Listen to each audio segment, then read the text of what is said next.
안녕하십니까, 편도원 목사입니다. 오늘은 바람이 흔들리는 갈대라는 제목으로 같이 말씀을 나누고자 합니다.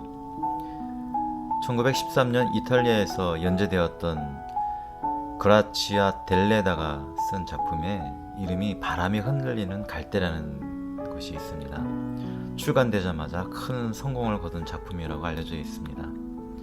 그 책에는 다음과 같은 대화가 오갑니다. 우리는 바람이 흔들리는 갈대와 같습니다. 바로 그것입니다. 우리는 갈대이고 바람은 운명입니다. 라고 말입니다. 저는 이 작품을 보면서 우리 그리스도인들을 생각해 보았습니다. 우리의 영적인 현실, 사고 및 정치적 견해에 대해서 말입니다. 하나님 한 분으로 만족하지 못하고 온갖 세상의 오류와 달콤한 비진리에 자신을 내어 맡기는 사람들, 그들은 분명 바람이 흔들리는 갈대입니다. 같은 맥락에서 우리나라뿐 아니라 전 세계적으로 좌와 우가 갈라져서 서로 다른 주장, 사회 전반적인 면에서 다른 해석을 가지고 다투고 있는 것은 부인할 수 없는 현실입니다. 이번 말씀은 좌와 우를 가른다는 것을 논하기보다는 기독인은 어떠한 믿음과 신념을 가지고 살아가야 할지에 대해서 같이 생각해 보려고 합니다. 기독인들 사이에서 특히 지도층 목회자들 중에서 나는 좌파 우파가 아닌 예수님파라고 말하는 사람들이 종종 언론을 통해서 볼 수 있습니다. 그래서 나는 예수님파라고 하는 표현은 얼핏 들어보면 좌와 우가 서로 싸우는 상황 속에서 본다면 그리스도인으로서 믿음 있는 소신이 느껴지는 것도 사실이죠. 그런데 정말 아이러니하게도 자칭 자신은 예수님파라고 말하는 사람들 중에서 많은 사람들이 좌파적인 생각과 신념을 가지고 있다는 것입니다. 그리고 그러한 것을 공공연하게 주장하고 가르치고 있는 것을 보게 됩니다. 이러한 부분을 논하기 전 우리는 올바름이라는 것에 대해서 생각해 보아야 합니다. 삶 속에서의 올바름, 정치적인 올바름, 종교적인 올바름이든 올바름이라는 덕목과 명분 속에는 불청객처럼 보이는 애매모호함이라는 것이 발견되곤 합니다. 그것은 기독교 세계관을 통해서 바라보고 인식하는 데 있어서 정치와 인간의 속성에서 그 색깔이 더욱 분명하게 보여지고 있기 때문입니다. 예를 들어 본다면 타 종교에 대한 존중이 올바름이라는 가치관 속에서 점점 더 발전돼서 모든 종교와의 대화, 일치, 종교 간 공통 분모를 찾는 행위로 발전되었습니다.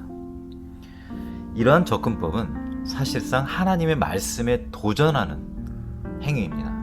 말씀을 보겠습니다. 신명기 12장 30절 말씀입니다. 너는 스스로 삼가 내 앞에서 멸망한 그들의 자취를 밟아 올무에 걸리지 말라.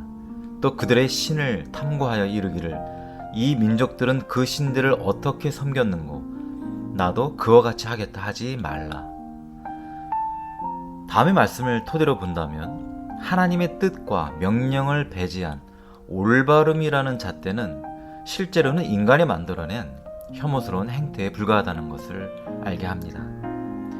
기독교 밖의 시선의 차원에서 그리스도의 복음에만 구원과 진리가 있으며 그 안에 생명이 있다고 생각하는 어떤 신앙적인 신념은 올바르지 못하다는 생각을 부추기고 있습니다. 다양한 미디어 및 방법을 통해서 이러한 부추김의 중심에는 거의 대부분 좌파에 속한 사람들에게서 나오고 있습니다. 그래서 소위 말하는 좌편향적 좌파 기독교의 세계관에서는 신명기에서의 하나님의 말씀은 타당치 못한 것이 되고 맙니다. 어찌 보면 타 종교와 세상의 시선에 대해서 기독교는 바르고 선하게 보여야 된다는 또 다른 차원의 집착, 곧 강박관념은 하나의 병이 된 지 오래인 것 같습니다. 이 세상의 논리에 수동적인 생각은 영적으로 돌연변을 만들어냈습니다. 그것은 에큐메니컬 무브먼트라고 하는 종교 통합 운동입니다. 이러한 운동이 바로 대표적인 좌파 기독교의 전형적인 모습이며 사고방식이라고 할 수 있습니다. 물론 차이는 존중되어야 합니다. 소수자도 존중받아야 할 가치가 있는 사람들이죠.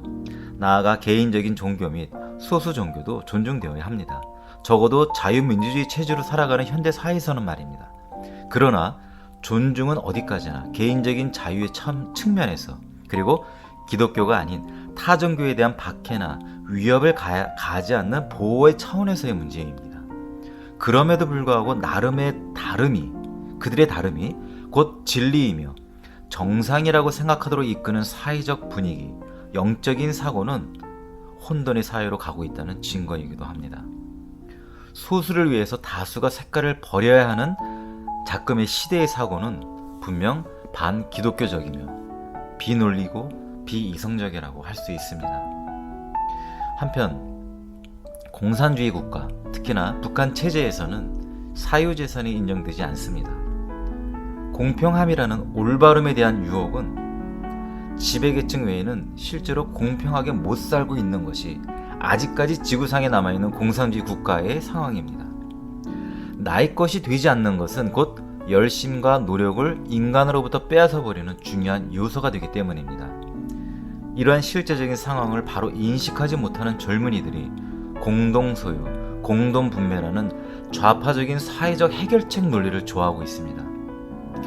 공립학교, 교회 안에 조용히 들어온 좌파 교사들, 기독교 좌파 지식인들의 거짓된 이념 및 교육에 그대로 세뇌당하고 있는 대한민국의 젊은이들, 학생들은 매우 우려스러운 상황에 노출되어 있는 것이 우리나라의 현실입니다. 이른바 교수, 목회자, 언론인, 교사 등이 그들의 신앙적 배경이 기독교임에도 불구하고 좌편향적인 사고와 세계관을 통해서 자아 및 세계관 형성이 아직 미성숙한 학생들에게 그러한 것을 불어넣고 가르친다는 것은 실제로 위험을 넘어서 해괴한 일이 되고 있습니다. 그럼에도 불구하고 좌파 기독인들의 교회의 참여는 막을 수 없는 것이 또한 현실입니다. 그들의 사상적 배경 검증을 할 수 없다는 것도 문제지만 무엇보다도 그들은 사람의 마음을 얻을 수 있는 노하우를 가지고 있기 때문입니다. 노하우라고 말했지만 그들은 사람의 감성을 잘 사용할 줄 알기 때문이죠. 감성과 지성의 적절한 조합은 철학으로 발전되며 이러한 속성은 인간에게 매력적으로 다가옵니다. 현 한국 사회 및 교회에서의 좌파 리더들이 인기가 많은 것은 바로 이러한 것에서 기인할 수 있습니다. 전적인 이유는 아니겠지만 무시할 수 없는 이유이기도 합니다. 그러나 하나님께 속하고 그분의 신성을 사모하며 연합하려는 영성은 사람들에게 매력적으로 다가오지 못합니다. 이유는 무엇일까요? 진정한 영성은 순종과 충성, 희생이 요구되어지기 때문입니다. 여러분, 인간이 감성을 배제하고 살아간다는 것은 너무나 메마른 사막과 같을 것입니다. 그러나 그 감성과 지성에 의지해버린다면 우리는 늘 바람이 흔들리는 갈대에서 자유롭지 못합니다. 인간이 갈대와 같은 존재라는 것을 증명한 최초의 사람들이 있습니다. 그들은 다름 아닌 아담과 하와입니다. 이들은 사탄의 거짓말에 쉽게 마음을 빼앗기게 되었죠. 하나님과 같이 된다는 유혹, 결코 죽지 않을 것이라는 말에 그들은 하나님의 말씀과 사탄의 속임수 사이에서 흔들리는 갈대가 되었던 것입니다. 창세기 3장 6절 말씀을 보면 하와가 바라본 선악과에 대한 인생은 다음과 같습니다. 여자가 그 나무를 본즉 먹은직도 하고 보암직도 하고 지혜롭게 할 만큼 탐스럽기도 한 나무인지라. 이 부분이 바로 인간의 감성이 아니겠습니까? 인간의 감성은 예술로 발전되고 다양한 문화를 이루는 기초가 되겠지만 역으로 하나님을 대적하는 사태를 만들기도 하는 것이죠. 바벨탑을 건설해서 홍수를 면하고 세상에 이름을 내고자 했던 니므롯과 그의 추종자들, 가나안 땅보다는 늘 눈에 보이는 나일강가의 삶이 더 안전해 보이던 이스라엘 사람들, 자기 소견에 옳은 대로 행하였던 사사기 시대 사람들은 인간의 감성과 지성에 항복해서 우상숭배와 죄악을 범했습니다. 결국 하나님을 대적하는 자들로 역사는 기억되었으며 그들에게 돌아온 것은 심판이며 고통이었습니다. 바람에 흔들리는 갈대처럼 이스라엘은 주변 이민족들의 우상숭배 행위를 그대로 따라하며 하나님과 우상을 함께 섬겼던 것입니다. 그들에게는 그것이 바로 피할 수 없었던 처절한 운명이 되었던 것입니다. 현 시대도 마찬가지입니다. 사랑이라는 공통 분모를 가지고 모든 종교를 하나로 만들려는 종교 통합론자들, 여전히 하나님의 창조 원리를 존중하지 않고 부정하며 극단적인 사랑과 행위로 창조주의 도덕과 율법을 어기려고 하는 시도들은 하나님의 심판을 불러들이고 있습니다. 그리고 그 심판은 인간이 감당할 수 없는 수준까지 갈 것이며 결국 두 번째 사망으로 이어질 것입니다. 우리는 또 다른 차원의 출애굽을 경험하고 있는 시간대를 살고 있습니다. 약속의 땅을 향해서 걸어가고 있는 것입니다. 하나님 안에서 그분 안에 거한다면 우리는 반드시 승리할 것이며 영광의 삶을 얻을 것입니다. 때로는 고통스러운 상황과 환경이 기다릴 수 있습니다. 또한 이집트 전역에 걸친 재앙이 고센 땅에서는 발생되지 않았던 것처럼 심판의 바람은 우리를 넘어갈 것이며 결국엔 타락한 세상과 분리될 것입니다. 끝까지 인내하며 하나님 한 분만을 신뢰하며 소망을 두는 저와 여러분 되시길 주 예수님의 이름으로 축복하며 기도합니다. 감사합니다.